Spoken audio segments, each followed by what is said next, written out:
శశాంక్ హైదర్ ఖాన్, ఇతను ప్రొక్యూర్మెంట్ డిపార్ట్మెంట్లో assistant manager. So ఇది. మూడోది ఏంటంటే మీ అందరికీ తెలుసు, నేను డిసెంబర్ 24వ తేదీన ప్రెస్ మీట్ పెట్టి 410 మందిని ఒకే రోజు ఇర్రెగ్యులర్ ఎంప్లాయీస్ అని చెప్పేసి నేను తీసేయడం జరిగింది. గుర్తుంది కదా అందరికీ, మీ అందరికీ, మీడియా వాళ్ళకి. అయితే ఒకసారి చైర్మన్ స్థానంలో ఒక ఆఫీసు డెసిషన్ తీసుకున్న తర్వాత 410 మంది తీసేయమన్న తర్వాత వాళ్ళందరూ ఇర్రెగ్యులర్ ఎంప్లాయీస్, అంటే వాళ్ళకి ఏం నోటీస్ పీరియడ్ కూడా ఇవ్వాల్సిన అవసరం లేదు. ఈ రోజుకి అంటే దాదాపు 2 నెలలు అవుతున్నా కూడా ఈ రోజుకి ఒక్క ఎంప్లాయీని కూడా తీసేటట్టుగా అఫీషియల్ ఆర్డర్స్ ఇవ్వలేదు. వాళ్ళందరికీ డిసెంబర్ శాలరీస్ పే చేయడం జరిగింది, జనవరి శాలరీస్ పే చేయడం జరిగింది.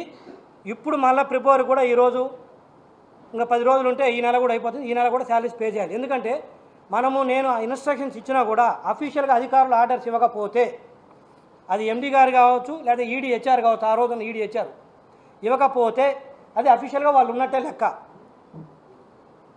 సో ఈరోజు జీతాలు పే దాదాపు 1.5 కోటి ఎవడికి పుట్టిన దండగా ఇది. ఈరోజు ఎవరు కట్టాలి డబ్బులు? ఇదంతా ఇర్రెగ్యులర్ ఎంప్లాయీస్, వాళ్ళు రెగ్యులర్ ఎంప్లాయీస్ కూడా కాదు. ఎందుకు ఆఫీస్ ఆర్డర్స్ ఇవ్వరు? 24 డిసెంబర్లో నేను టెర్మినేట్ చేసిన తర్వాత క్లియర్గా ఇన్స్ట్రక్షన్స్ ఇవ్వడం జరిగింది.